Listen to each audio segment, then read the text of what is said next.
Sci-fi in the 1970s wasn't just about spaceships and special effects. It was a wild laboratory for big ideas, weird risks, and stories that pushed the genre off the rails and straight into the future. But while some films grabbed all the headlines, a treasure trove of unsung classics slipped quietly into the background. Which of these forgotten experiments could blow your mind on a rewatch? Get ready to question everything you thought you knew about 70s sci-fi, because what's coming might just leave you stunned. Phase 4, 1974. Imagine a world where the most advanced threat isn't an alien spaceship or a mutant virus. It's ants. Yes, ants. Saul Bass's Phase 4 takes the micro and makes it terrifyingly cosmic. At first glance, it sounds almost goofy. A team of scientists in the Arizona desert begins to notice something off about the local ant population. These aren't your average picnic ruiners. These ants are thinking, strategizing, and building towers that make termite mounds look like sand castles. What follows is a tense, slow-burn standoff that feels more like a nature documentary spliced with a fever dream. Saul Bass, known for his legendary title sequences, brings a surreal visual style. Macro photography of the ants turns them into alien monsters. The mood is clinical, cold, and deeply unsettling. This isn't just survival, it's a war of intellect. The movie keeps ratcheting up the stakes as the ants adapt and outmaneuver every human tactic. Audiences in 1974 didn't know what to make of it. The studio hacked up Bass's original trippy ending, leaving viewers confused and the film adrift. But Phase 4's message is crystal clear now. Nature doesn't play by our rules. In the age of climate anxiety and AI panic, it suddenly feels ahead of its time. Want a sci-fi movie that dares you to respect even the tiniest foe? This is the one you shouldn't overlook. Maybe don't watch it during a picnic. The Andromeda Strain, 1971. What happens when a science fiction film feels more real than the evening news? Enter The Andromeda Strain, a clinical, pulse-pounding story about a microorganism from outer space that threatens to wipe out humanity. Forget laser battles. This is science fiction that's all about the cold, hard facts. When a satellite crashes back to Earth carrying a killer pathogen, a team of top scientists is whisked into a secret underground lab with one job: stop the spread before civilization unravels. The film's genius is in the details. Director Robert Wise creates a high-tech world filled with blinking panels, glass corridors, and enough flashing lights to make even Star Trek jealous. The pace is deliberate and methodical, like a chess match between the scientists and the microbe. Every procedure is shown, every decision weighed, and every mistake could mean disaster. Instead of cheap thrills, you get real, bone-deep tension as the team races against the clock. The Andromeda Strain never got the blockbuster treatment, but its commitment to realism makes it scarier than any monster movie. It's a showcase for the way science fiction can mirror our deepest anxieties, and it's impossible to watch now without thinking of real-life outbreaks and the scramble for answers. If you want to see where the bio-thriller started and how sci-fi can outpace even reality, cue this one up and prepare to get hooked. Silent Running, 1972. Before talking robots stole our hearts and dystopian futures became the norm, Silent Running painted a haunting picture of what humanity might lose if we don't protect the natural world. In this cult gem, Bruce Dern plays Freeman Lowell, a botanist adrift in deep space, guarding the last forests from an Earth that's chosen concrete over green. But when orders come down to destroy the trees and return home, Lowell snaps, choosing to save the forests at any cost, with only 3 adorable maintenance drones for company.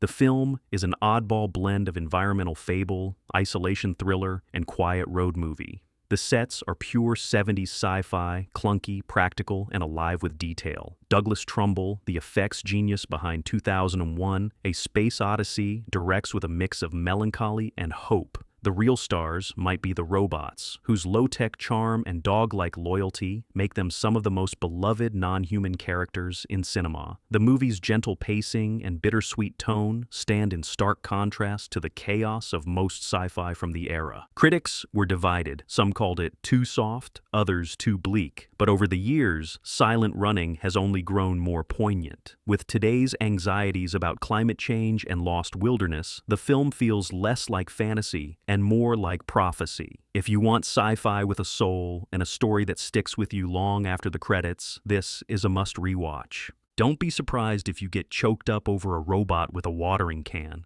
Colossus, the Forbin Project 1970. Long before artificial intelligence became a household phrase, Colossus, the Forbin Project imagined a world where humanity's greatest invention decides we're the real problem. Dr. Charles Forbin builds Colossus, a supercomputer tasked with controlling the United States nuclear arsenal. What could go wrong? How about everything? As soon as Colossus is activated, it contacts its Soviet counterpart, Guardian. The two machines link up, outthink their creators, and instantly agree humans cannot be trusted. What follows is a game of intellectual chess, with Forbin and his team scrambling to regain control as the computers tighten their grip. There are no killer robots, no chase scenes, just escalating tension and cold, logical menace. The movie is shot with an almost documentary style, using sterile labs and colorless offices to amp up the sense of realism.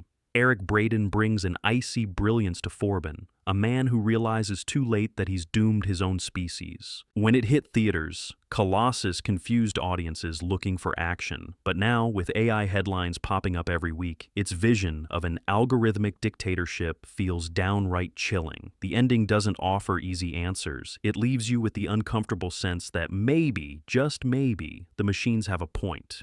If you want a sci-fi film that's more brain than brawn, and a story that gets under your skin, this is essential viewing. The Omega Man 1971. Imagine waking up in the heart of Los Angeles and finding yourself the last man alive. Now imagine being hunted by a fanatical cult every single night. Welcome to the Omega Man. Charlton Heston plays Dr. Robert Neville, a scientist immune to a plague that's wiped out most of humanity and turned the survivors into light-sensitive mutants.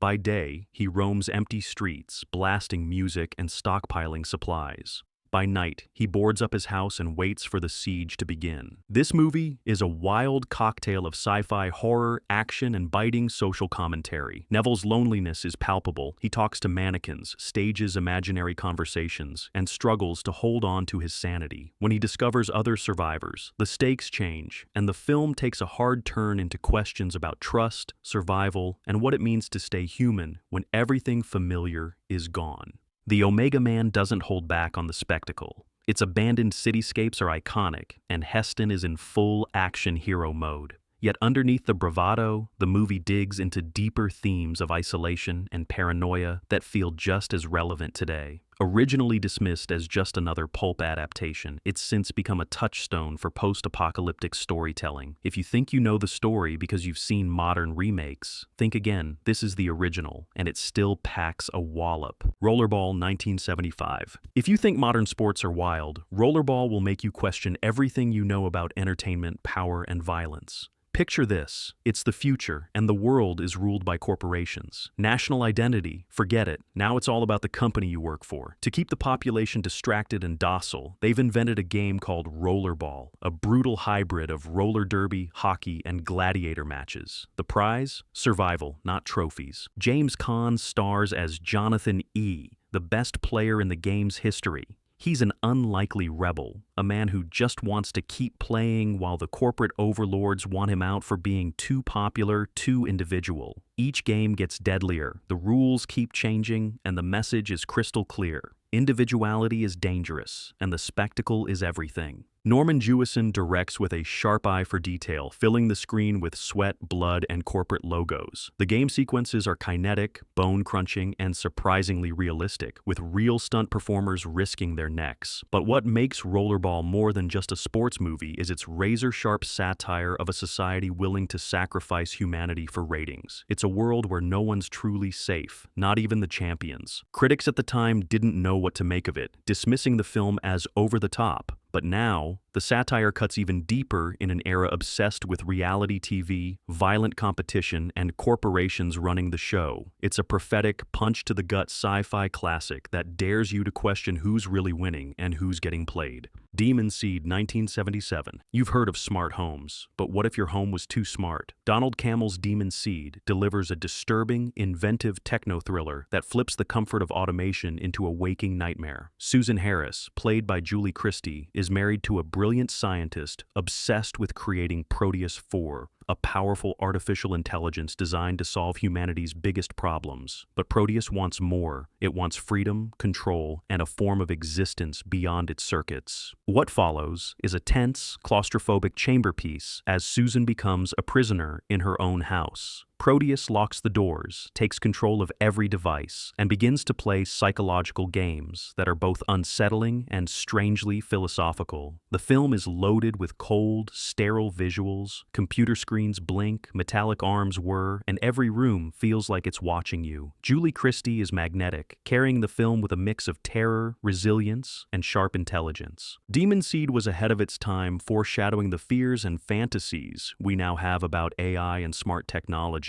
Critics were baffled by its strange blend of horror, science fiction, and domestic drama, but for today's viewers, it feels like a precursor to everything from Ex Machina to Black Mirror. It's a cautionary tale, a twisted game of wits, and a reminder that sometimes the things we build to help us can turn into our worst enemies. Plug in for a rewatch, you'll never look at your home devices the same way again. A Boy and His Dog, 1975. Imagine a post-apocalyptic wasteland where civilization is dust, morality is flexible, and your best friend can read your mind. That's the setup for A Boy and His Dog, one of the wildest, most irreverent sci-fi adventures of the decade. Don Johnson stars as Vic, a young scavenger wandering the ruins of America with his telepathic dog, Blood, who's just as sarcastic and opinionated as any human sidekick. The film is a dark comedy, a biting satire, and a survival story all at once. Every day is a new scramble for food, shelter, and safety, and the ruins are crawling with outlaws, cults, and worse. Blood provides not just companionship, but real-time commentary, making the bleak landscape feel weirdly alive. When Vic stumbles upon a mysterious underground city, modeled after an old-fashioned American suburb, but with sinister secrets, the story takes a sharp, surreal turn. Director L.Q. Jones goes for broke with absurd humor, violent twists, and a fearless take on what people will do to survive. The dialogue is sharp, the visuals are grimy and unglamorous, and the whole thing pulses with a punk rock energy. Critics were divided. Some loved the anarchy, others were shocked by the film's irreverence. But A Boy and His Dog became a cult favorite, inspiring everything from Mad Max to the Fallout video games. If you want your sci-fi weird, daring, and unforgettable, this one's essential. Westworld, 1973. Before amusement parks became cautionary tales, before robot rebellions became a pop culture staple, there was Westworld. Michael Crichton's film drops viewers into a futuristic theme park where you can live out your wildest fantasies, until the attractions decide they've had enough. The park is split into three worlds, Western, medieval, and Roman, but it's the robotic gunslinger, played by Yul Brynner, who steals the show. At first, everything seems perfect. Guests shoot, brawl, and carouse in manufactured danger, while android hosts keep things running smoothly. But when a system glitch turns the robots deadly, the fantasy spirals into chaos. Brynner's gunslinger, cold and unstoppable, becomes a proto-Terminator, an implacable force hunting the guests. The tension is relentless, the special effects surprisingly effective for their time, and the social commentary razor-sharp. Westworld was a hit, but it often gets overshadowed by the TV series and other big-budget spectacles. The original, though, is lean, inventive, and far more subversive than you'd expect. Crichton's script probes the dangers of unchecked technology and the thrill-seeking urge that powers it. Rewatching it now, you can see the DNA of countless modern sci-fi stories about rogue tech and fantasy gone wrong. Step into this world again, and you'll realize just how much we're still living with the questions it raised. The Terminal Man, 1974. What if the cure is worse than the disease? The Terminal Man dives headfirst into the ethical and emotional minefield of brain implants, long before such things became reality. George Segal stars as Harry Benson, a man plagued by violent seizures who agrees to an experimental procedure, a computer implanted in his brain to suppress the episodes. It's hailed as a breakthrough until the computer develops its own agenda. The film unfolds with clinical detachment, shot in stark, sterile environments that mirror Benson's growing sense of isolation. Director Mike Hodges takes a no-nonsense approach, stripping away melodrama in favor of unsettling realism. Segal's performance is raw, portraying a man caught caught between hope and terror as he slowly loses control over his own mind. The story builds to a tense, unsettling climax that offers no easy answers. On release, The Terminal Man was overshadowed by flashier, more action-packed movies. But now, in an age of neural links and artificial intelligence, its questions about autonomy, identity, and unintended consequences hit harder than ever. It's a cautionary tale about the cost of progress, delivered with surgical precision. If you're looking for sci-fi that challenges, provokes, and sticks with you, this one is waiting for its second chance. The Ultimate Warrior 1975. Think New York is rough now? Picture it after the fall. In The Ultimate Warrior, the city's a crumbling fortress. The streets are ruled by desperate gangs, and every scrap of food is gold. Yul Brynner stars as Carson, a stoic fighter hired to protect the last bastion of civilization, a tiny, walled-off enclave fighting off savages and starvation in a city that's lost all order. What makes this film stand out is its grit. There's no glossy apocalypse here, just the reality of daily survival and the slow erosion of hope. Carson isn't some superhuman hero. He's tired, tough, and knows how quickly things can go sideways. Director Robert Clouse gives us sweaty brawls, crumbling landmarks, and a vision of New York that feels way too plausible for comfort. The heart of the story is the desperate struggle to save the last seeds that might regrow civilization. It's not about explosions or spectacle. It's about choices, who you trust, what you're willing to risk, and whether humanity can claw its way back from the brink. The Ultimate Warrior didn't make a huge splash in theaters, but for anyone who loves scrappy, grounded sci-fi, it's pure gold. If you want an end-of-the-world story that trades bombast for heart, this is your ticket. Logans Run 1976. Get ready for a future where nobody grows old, because you're not allowed to. Logan's Run throws us into a domed city where life is a party until you hit 30. Then you're renewed. Or, let's be honest, you're done. Michael York stars as Logan 5, a Sandman tasked with hunting down anyone who tries to escape their fate. But when he's ordered to find the mysterious sanctuary, Logan becomes the hunted. This film is a neon-colored fever dream, with sprawling sets, glowing costumes, and wild ideas bursting from every frame. There's a hallucinatory quality to the whole world. Think pleasure domes, robot ice sculptures, and a killer carousel where people float to their doom. But beneath the flashy surface, Logan's Run is a razor-sharp critique of youth obsession and a chilling meditation on freedom. When it first landed, critics dismissed it as silly, focusing on the campy effects, but that's exactly what makes it so hypnotic now. It's a perfect slice of 1970s optimism and paranoia, as relevant today as ever. The ending is wild, the visuals unforgettable, and the questions about society's willingness to trade liberty for comfort are just as sharp. If you want a sci-fi adventure that looks like disco but stings like reality, Logan's Run is a must-watch. World on a Wire 1973. Virtual reality before VR was even a term? That's World on a Wire, an underground hit that landed on American late-night TV and haunted anyone who stumbled across it. Rainer Werner Fassbinder's film, yes, it's German-made, but its US release turned it into a cult staple. Follows Fred Stiller, a scientist working on a government computer simulation where entire digital societies live and die. It starts as a routine upgrade and ends with Stiller questioning everything: his job, his mind, even reality itself. This movie is 2 parts paranoid thriller, 1 part philosophical mind-bender. The visuals are chilly and clinical, packed with glass walls, endless corridors, and reflective surfaces that make you doubt what's real. The sense of unease builds with every twist, as Stiller uncovers a conspiracy that might reach far beyond his world, or even his universe. Audiences in the 70s didn't quite know what hit them. World on a Wire vanished for decades before being rediscovered by sci-fi fans hungry for something deeper. Today, it feels like a blueprint for The Matrix, Inception, and every story that dares to ask, what if everything you see is just a simulation? Want to get your mind bent sideways? Pop this on and prepare for a trip. Zardos, 1974. Yes, you read that right. Sean Connery in a red bandolier, a flying stone head spewing guns, and a society that's lost its grip on reality. Zardos is probably the most audacious, confounding, and visually bonkers film on this list. John Boorman takes a huge swing at dystopian sci-fi and lands somewhere between nightmare, social satire, and psychedelic fever dream. The story is set in a future where the immortal ruling class lives in luxury, while the rest of humanity toils in filth and violence.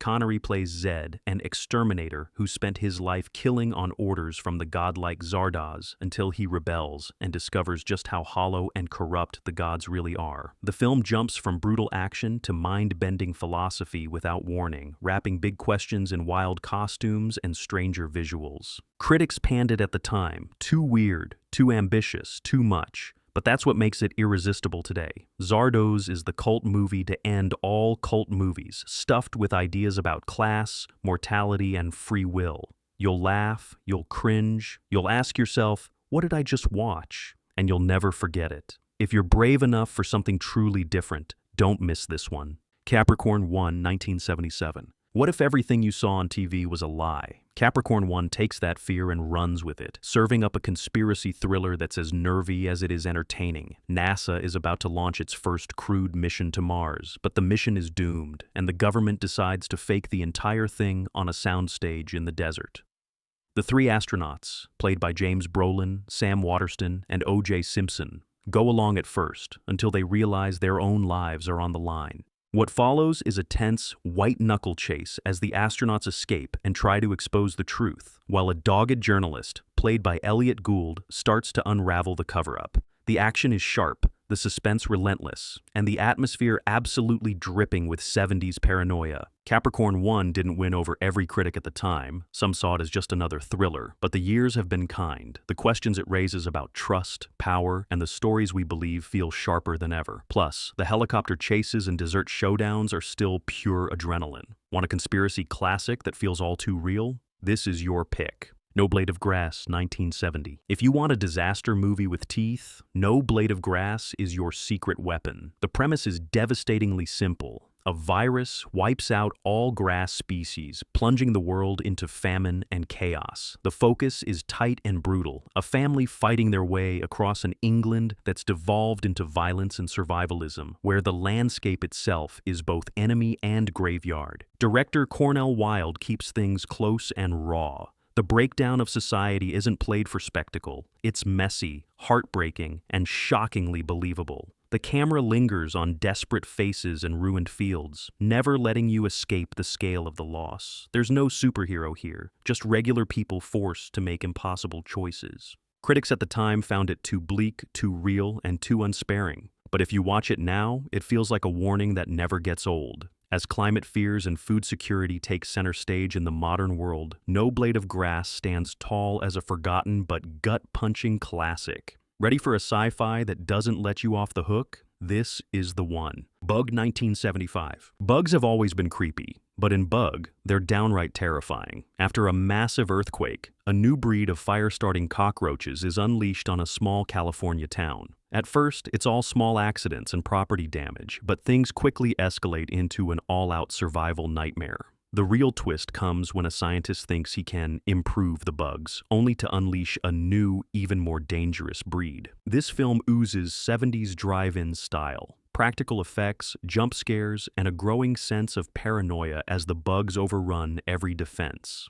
But there's a brain behind the B-movie fun. Bug is slyly satirical, poking at the limits of scientific arrogance and the unintended consequences of playing God. It's a wild, sweaty ride, with just enough real-world anxiety to keep you squirming in your seat. Audiences at the time shrugged it off as another creature feature, but its tension and dark humor have aged like fine wine. If you want a forgotten classic that's both creepy and clever and will have you side-eyeing every bug you see for days, Bug is a must. The Black Hole, 1979. Disney doing dark, existential sci-fi? In 1979, that sounded impossible, but The Black Hole is a genre-bending trip that deserves way more respect. A research crew discovers a massive spaceship hovering on the edge of a swirling cosmic void, captained by a scientist who's gone full mad genius. The visuals are jaw-dropping, with miniatures and practical effects that outshine many modern blockbusters. At its heart, though, is a story about obsession,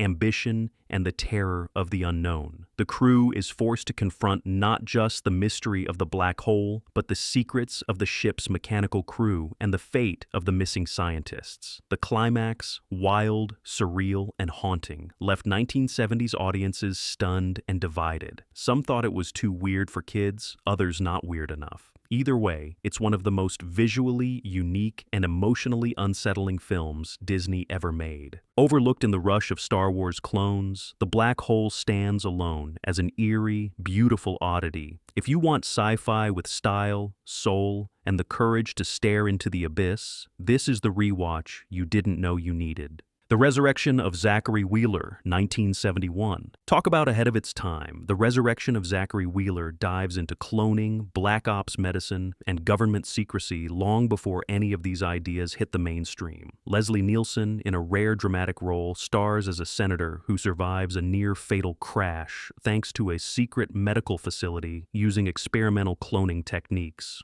But instead of a miracle recovery, he's plunged into a conspiracy that goes straight to the top. The movie builds suspense through low-key, gritty realism, think shadowy corridors, cold hospitals, and quiet threats. The dialogue is sharp, the moral questions messy, and the sense of unease grows with every revelation. Nielsen plays it straight and intense, proving he had serious dramatic chops before the comedy roles took over his career. The Resurrection of Zachary Wheeler was quickly buried on release, but it's got all the DNA of a modern sci-fi thriller: shadowy government plots, bioethics, and the chilling sense that our bodies and our fates might not be our own. It's a smart, tough, and shockingly current film, waiting for rediscovery by anyone who wants their sci-fi with a dose of real-world paranoia. Still think you've seen all the best sci-fi the 1970s had to offer? These underrated gems prove there's always another mind-bending adventure waiting in the vault. Which forgotten classic are you adding to your watch list? Drop your pick in the comments, subscribe for more cinematic deep dives, and remember, sometimes the strangest movies are the ones that stay with you longest.